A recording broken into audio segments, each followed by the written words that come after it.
Quem estiver trazendo pode ficar à vontade. Você que não, pode se assentar. Hoje nós vamos falar sobre o poder do perdão de Deus. O poder de se viver o perdão de Deus. Como eu falei no início do culto, nós estamos no mês da redenção pessoal. E como eu expliquei para você, é um mês que Deus vai ministrar muita coisa dentro do meu e do seu coração. Sobre sonhos, sobre desejos, sobre famílias, sobre áreas da nossa vida em que Deus olha e Ele vê que elas estão meio capengas. E que elas precisam de uma restauração, de uma transformação de Deus. Mas para que essa restauração, para que essa transformação ocorra, nós precisamos desse primeiro passo, que é perdão. E eu quero fazer uma pergunta para você. O que é perdoar alguém? O que é perdoar? Vocês sabem que eu gosto de conversar, né? Pode ser o culto que for, que eu vou papear com vocês. O que é perdoar?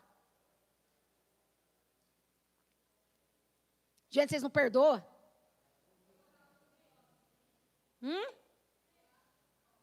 Orar pelo próximo? Quem mais? O que é perdoar? Acho que eu acho lá. Uma rajada de línguas estranhas. O que é perdoar? Chegar na pessoa, pedir perdão e esquecer. Não guardar mágoa. Então vamos lá, nós pensamos que perdoar é se desculpar com alguém. Ou liberar uma desculpa para alguém. Mas, na verdade, não é só isso. Perdão, primeira coisa que você e eu precisamos entender, é algo divino. É algo que vem de Deus. O que é isso, pastor? Em outras palavras, nós não temos capacidade humana de perdoar. Não é algo nato, não é algo próprio do ser humano. Você não nasce com a habilidade de perdoar. Nenhum ser humano nasce com essa capacidade de perdoar, por conta do pecado. Então, nós adquirimos a habilidade de perdoar alguém porque o Espírito Santo implanta em nós essa capacidade. Porque é uma capacidade divina. Ele trabalha na nossa vida. E o que seria, então, perdoar? Perdoar uma pessoa é você desobrigá-la da culpa. É você absolver alguém de uma culpa. E aí eu quero que você entenda isso. Você vai absolvê-la de um erro, de uma culpa que ela teve. Quando a gente olha para isso, quando Deus fala na palavra dele que a gente tem que perdoar, não dá uma raivazinha assim? Não dá? Você fala assim, Deus é tão injusto. Eu perdoo essa pessoa aqui pela milésima vez. Me prejudicou, pisou em mim, me maltratou. Não parece que é injusto? Mas eu quero te fazer uma outra pergunta. A quem o perdão beneficia? Eu ou o outro? Então, por que temos tanta dificuldade em perdoar? Porque o quê? Que o benefício é para o outro? Não, a maioria que respondeu que entende que o benefício é meu perdoar. Mas então por que a gente eu sei que eu saio beneficiado, mas por quê que eu tenho tanta dificuldade de perdoar? Se eu sei que perdoar vai me beneficiar, Marinete? Porque eu acho que o outro não merece. Seu indigno, pecador. Mais alguém? Pelo orgulho? A gente vai entender esse princípio a partir de um texto, não precisa colocar para mim, eu só vou citar, Mateus 18, do 21 ao 35, Pedro vai começar com uma demanda, ele está andando com Jesus, ele estava em Jesus, era muito diferente, e ele vai chegar para Jesus e falar assim, Jesus, vou fazer uma pergunta para o senhor, porque eu acredito que era algo que estava incomodando o coração de Pedro, e ele vai falar para Jesus assim, Jesus, falar uma coisa para ti, quantas vezes eu tenho que perdoar uma pessoa? Porque tem uma pessoa aí que está difícil demais, Jesus. Se o senhor falar para mim, se eu pode matar, é agora. Porque Pedro andava armado, né? Com a espada, é agora, Jesus. Já passa a faca no camarada. Já viram no cangaço aqui agora. E aí Jesus vai dar qual resposta para ele? Eu não te digo uma vez, eu não te digo 7, mas eu te digo 70 vezes 7. Que em outras palavras é sempre.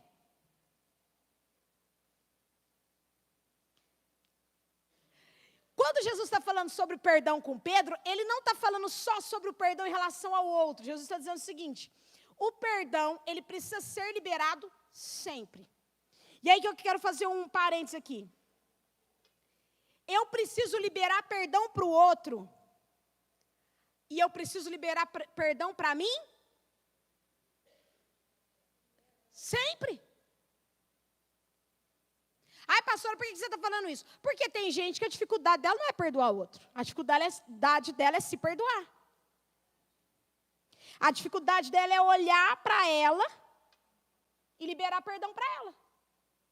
Quem aqui já não fez muita besteira na vida, em situações da vida que o Senhor falou: meu Deus do céu, eu estou virado no giraia, porque não é possível. E aí você fica assim para Deus: Deus do céu. E aí Deus está lá, de boa. Porque a palavra de Deus diz que Ele nos perdoa. Mas a gente mesmo está ali imputando culpa sobre a gente. Porque se eu não tivesse feito, porque se eu não tivesse falado, por quê? Quando Jesus está falando sobre liberar perdão sempre, eu quero que você, a primeira coisa que você guarde no seu coração: perdão é algo divino. Então, sem o Espírito Santo de Deus, eu não consigo perdoar. Segundo, eu preciso perdoar sempre. Claro que isso não me dá margem para sem ser vergonha. Então eu tenho que me perdoar sempre. Então, toda hora, não, irmão, vamos mudar de vida, né? Vamos batalhar para a gente ser diferente, para ter um comportamento diferente. Mas falhou, libera perdão. Errou, recomeça e segue em frente. Porque muitas vezes a nossa vida está aprisionada por isso. E Jesus vai contar um exemplo. Que Ele vai contar um exemplo de um rei. E esse rei, ele tinha, obviamente, um reino. E aí ele vai resolver acertar umas pendências que ele tinha com os servos dele no reino. Vocês lembram desse texto? Está nesse mesmo texto de Pedro. E aí ele vai falar assim: vou te contar a história de um rei, Pedro. Havia um rei com um reino muito grande. E ele tinha vários servos, e esses servos tinham dívidas. E ele começou a chamar os servos e falar assim: vem cá que nós vamos acertar as contas aqui, nós vamos ajustar as contas. E aí de repente vai chegar para ele um servo que devia muito. E o texto vai dizer o seguinte: que a dívida desse servo era impagável. O que você faz com uma pessoa que tem uma dívida impagável com você? Fala a verdade. Irmã, você está curada. O que você faz com uma pessoa que tem uma dívida imperdoável? Né? Se é agiota, né, segundo o irmão, ele dá uns tiros. Mas o que você faz? A pessoa está lá, ela te deve, e aí você tem algumas opções. Bater nela. Te bater. Que você me paga, não me paga de nenhum. Abrir um processo contra ela é uma opção. Dá um bem para ela. Dá um bem para ela, ela está te devendo, você ainda vai lá e dá um bem para ela. Esse é curado e meio. Não, mas a dívida é impagável, como é que você vai dar um bem para pagar? É impagável. Você não vai conseguir pagar, porque a Bíblia diz que o texto diz que a dívida era impagável. Então, ela está falando, dá um bem. Então, tipo assim, você tem uma casa, você dá, mas você já pensou, você dá tudo. Agora eu quero que você inverta. Não é a pessoa que te deve, é você. Imagina você numa dívida impagável. Que nada do que você faça pague a sua dívida. Você dormiria? Você descansaria? E aí vamos supor, ninguém aqui tem dívidas a pagar, né? Pega aí as continhas que você tem. E amanhã sai uma ligação lá para você dizendo o seguinte: dona Maria, que é as Casas Bahia, nós estamos entrando em contato com a senhora para dizer o seguinte: a sua dívida aqui está quitada. Você achar bom ou ruim? Ou passa 5 minutos, liga o cartão de crédito. Magazine Luiza. São João. Aqui é a central do Magazine Luiza. Nós estamos dizendo para você que o seu cartão de crédito, 10 mil reais que você está devendo mais, está pago. O que você faria? Você seria ou não seria grato? Nossa, você vinha para a igreja até de joelho. De joelho. Você ia agradecer, você ia pular, você ia orar, você ia fazer um auê de agradecimento, de alegria pela dívida paga. Por que eu estou dizendo para você? Porque esse rei, ele vai chegar nesse homem, a dívida desse homem é impagável. E esse rei poderia mandá-lo para a prisão. E ele pensa em mandá-lo para a prisão. Eu vou te mandar para a prisão, porque afinal de contas você não vai pagar mesmo. E esse homem vai implorar para o rei. E o rei vai fazer o quê? Perdoar a dívida dele. Você está liberado. Não há mais dívida. Você não me deve mais. E esse rei ele vai ter a seguinte postura, que é perder para ganhar. Concorda? Quando uma pessoa não te paga, você está perdendo. Você está deixando de ganhar aquele dinheiro. É uma perda. Só que esse rei, ele olhou e ele entendeu o seguinte: eu não vou te cobrar e eu vou proporcionar para você um conserto. Eu vou liberar a sua dívida para que a sua vida seja consertada. E ele vai liberar aquele homem. Só que aquele homem vai sair da presença do rei e vai fazer o quê? Vai cobrar o outro. Porque aquele homem não entendeu uma coisa, que a questão do rei não era ficar mais rico, porque ele já era. Seria bom, né, gente? Os bancos é rico, né? Se os bancos falassem assim, não, você tem um financiamento aqui, não se preocupe mais, está pago. Aquele rei olhou para aquele homem e falou assim, eu não vou mais me enriquecer em cima de você.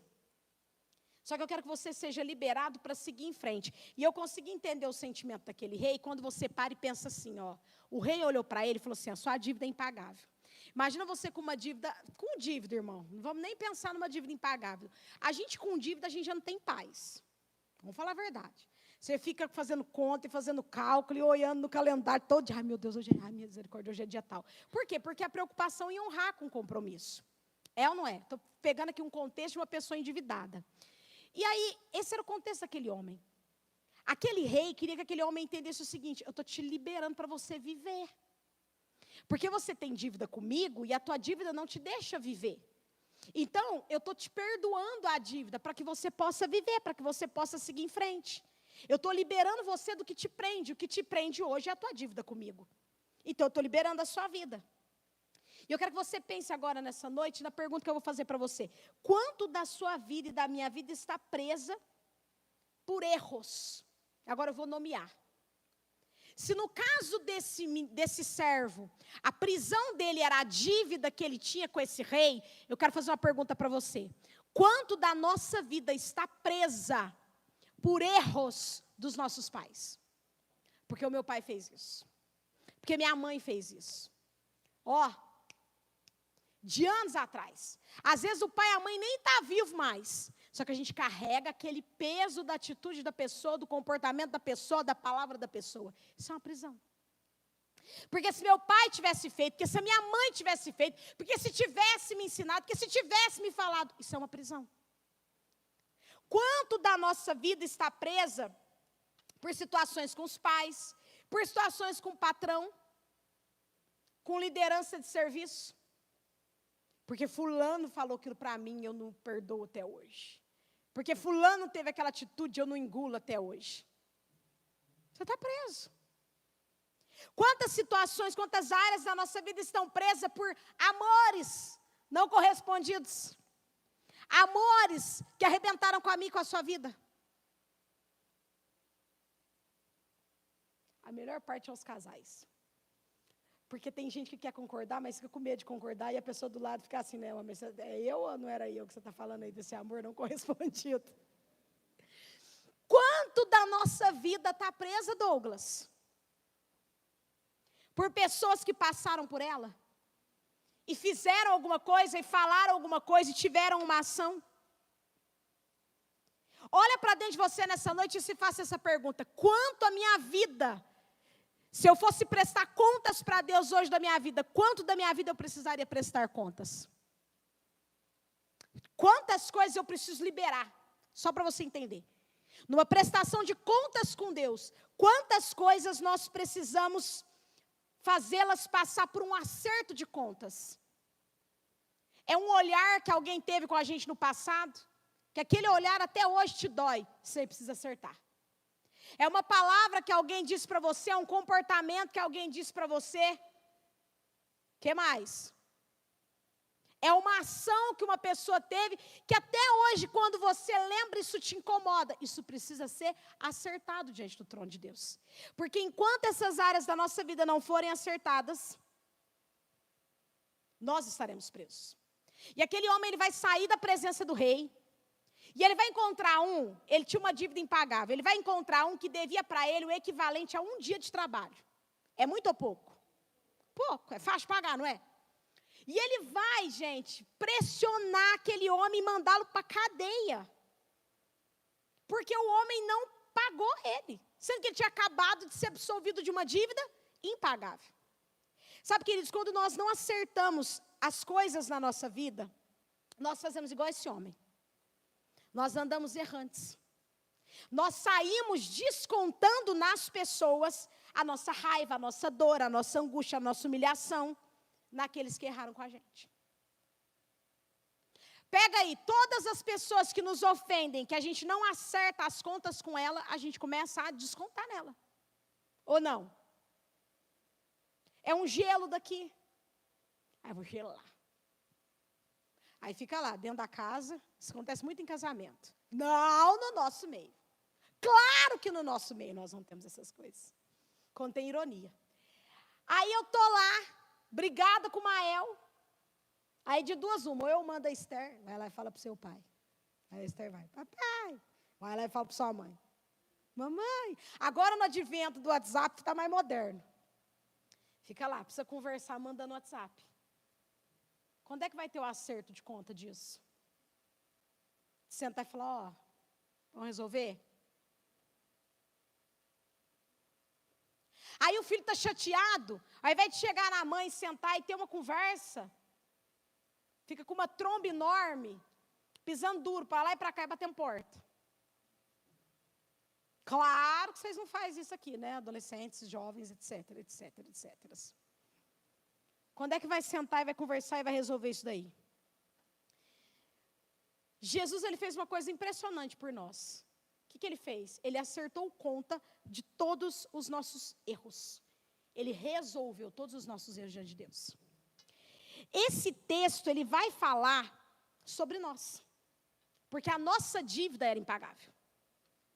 Não havia nada que nós pudéssemos fazer, Tchelle, que pagasse a nossa dívida. Quando nós temos uma decisão no nosso coração de não liberar perdão sobre algo, Deus não consegue conceber, porque Ele olha para nós e fala assim, mas eu te perdoei de coisa pior. Você me pôs na cruz. Ai, mas eu tenho que perdoar toda vez, a pessoa faz a mesma coisa, tem o mesmo comportamento. Deixa eu te falar uma coisa, Jesus perdoou eu e você de pecado que a gente ia cometer ainda. Foi uma decisão, lá na cruz do Calvário, Simone, ele decidiu, eu vou perdoar a Simone desde o primeiro erro até o último erro. E se a gente for pôr na balança os nossos erros, perto dos erros das pessoas conosco, não havia nada em nós que fizesse Jesus achar a gente interessante, não, viu? Ele fez literalmente o que esse rei fez. Parou e falou assim, tá, perdoa a tua dívida e te resgato para mim. Sem ganhar nada, porque o que a gente deu em troca para Jesus? Pecado. Porque a Bíblia diz que Ele levou sobre si o meu e o seu pecado. Então, quando Deus olha para nós e vê em nós uma dificuldade de liberar perdão, Deus olha e fala assim, mas como assim se eu te perdoei? Como assim se eu te liberei? Que dificuldade que é essa? Porque quando eu libero perdão, eu conquisto de Deus duas coisas. Liberdade e reconciliação. Sabe por que tem muitas orações que não são respondidas? Falta de perdão. Sabe por que tem muitas portas que não são abertas? Falta de perdão. Porque quando a nossa vida, ela não pode ser uma reação. Gente, a gente não pode viver com dor. Vou falar uma coisa para vocês. Tudo que você foca demais, cresce. Já reparou? É ou não é? Tudo, se você tem uma dor, você só pensa nela, você já percebeu que ela tende a aumentar? Mas não é que ela está aumentando, é que o seu foco está nela. Então ela parece ser absurda. Uma das técnicas para uma pessoa que está numa crise de pânico, eu vi um psiquiatra falar, tá, gente? que a pessoa chega com crise lá, o que o médico faz? Não no SUS, né? Porque no SUS, sei lá, dá uma injeção lá, um sossega-leão lá e põe a pessoa para dormir. Mas, né, um médico assim, uma das técnicas que eu ouvi um psiquiatra falar, fazer a pessoa tirar a mente dela, o pensamento dela no que ela está sentindo. Eu estava vendo ele responder essa pergunta. Ele falou assim, quando a pessoa chega no meu consultório assim, eu pego uma bexiga, uma das coisas que eu faço, falo para ela assim, enche essa bexiga para mim. Porque para ela encher a bexiga, ela vai ter que concentrar, para ela ter o ar suficiente, para poder encher a bexiga, logo ela vai tirar o pensamento dela na crise que ela está tendo, daí a pouco acalma, porque eu não tenho pânico, eu não estou criticando quem tem, mas quem tem diz que parece que vai morrer mesmo.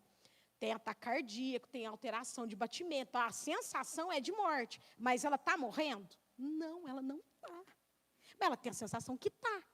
Então, o que você faz? Você tira o foco dela. Eu quero pegar esse exemplo só para você entender. A questão do perdão é a mesma coisa. Pastora, mas o que a pessoa vai lá, pastora, me dói. Porque você colocou o seu foco nisso. Porque você mastiga isso o tempo inteiro, remói isso o tempo inteiro. O dia que você tirar o seu foco no que a pessoa falou, no que a pessoa fala, no que ela faz, você vai ser curado. Existe uma coisinha fácil assim, fácil em termos, que é você descobrir o jeito do outro.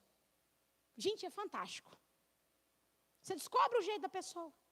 Aí você descobre que a pessoa ela é meio bruta mesmo. Ou descobre que ela é meio mole mesmo. Ou você descobre que ela é nervosa mesmo. Fica tão mais fácil. Porque aí quando ela tem uma reação, você fala assim, não, é o jeito dela. Doce igual um coice de mula. É o jeito da pessoa.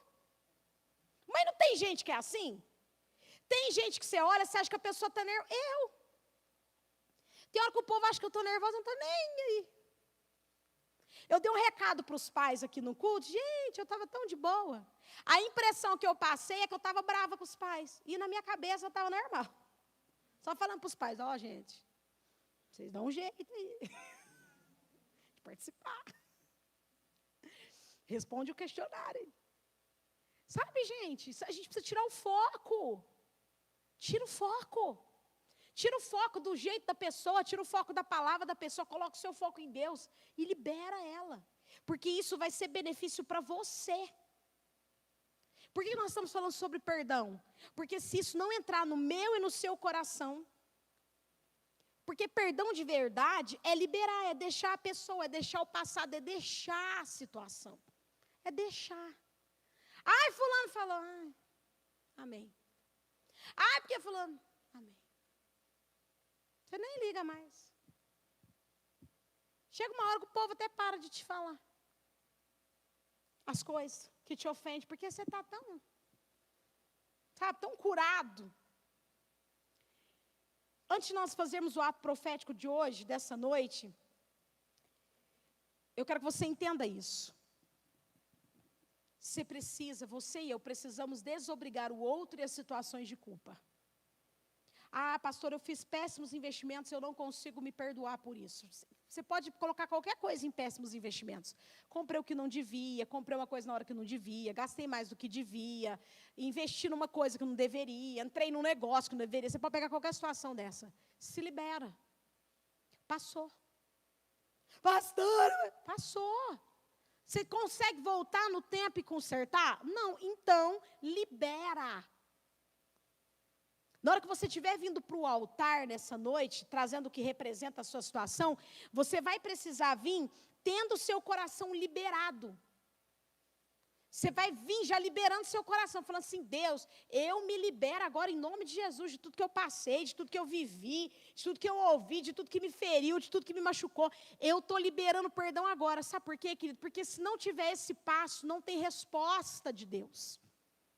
Porque o próprio texto que eu estou citando aqui, que está lá em Mateus, deixa eu pegar a referência aqui, Mateus 18, do 21 ao 35, vai dizer o seguinte, que se eu não perdoo o outro, Deus não pode me perdoar.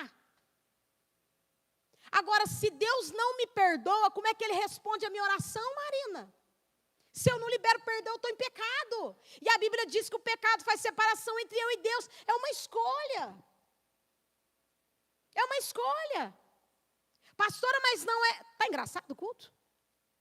É porque eu estou escutando uma risaiada. Sabe, queridos, a gente precisa parar na nossa vida e falar assim, gente, espera aí, vou liberar a minha vida. Eu não vou carregar isso comigo, não. Ah, mas essa pessoa falhou, teve os motivos dela. Não tenta entender por que falharam com você, às vezes a gente fica tentando achar uma justificativa. Mas por que essa pessoa fez isso? Sei lá, irmão. Porque não sabia, ou porque quis, ou porque não quis, ou porque não tinha estrutura, ou era maldade mesmo. Seja lá o que for, libera. Fala, Deus, eu não quero nem saber o que aconteceu, nem por quê. Eu estou tomando a decisão de me liberar. Porque eu não quero ser a mesma pessoa.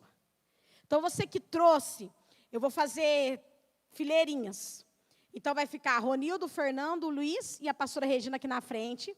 Você trouxe alguma coisa que representa a situação que você precisa ser liberado? Você vai vir aqui na frente, eles vão ungir.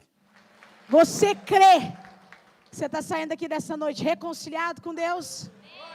Perdoado? Perdoador? E que até dezembro você vai ter muito milagre para contar. Amém? Feche os seus olhos, vamos orar. Senhor, nós te agradecemos por essa oportunidade que o Senhor nos deu, tão preciosa, tão poderosa, debaixo dessa unção que quebra todo o jugo, debaixo dessa unção que despedaça todo o laço, todo o embaraço do inferno sobre as nossas vidas. Nós te agradecemos por essa unção, nós te agradecemos por esse culto, nós te agradecemos por esse ministério, nós te agradecemos pela vida da nossa bispa, do nosso pastor. Nós te louvamos, ó Pai, por essa unção, uma unção de sinais, prodígios e maravilhas, uma unção que repousa sobre nós, e nós saímos daqui nessa noite reconciliados com o Senhor, perdoados, com a capacidade do Teu Espírito para perdoar, e nós saímos daqui nessa noite, ó Pai, prontos para vivermos cada uma das promessas que o Senhor tem sobre as nossas vidas, em nome de Jesus, amém?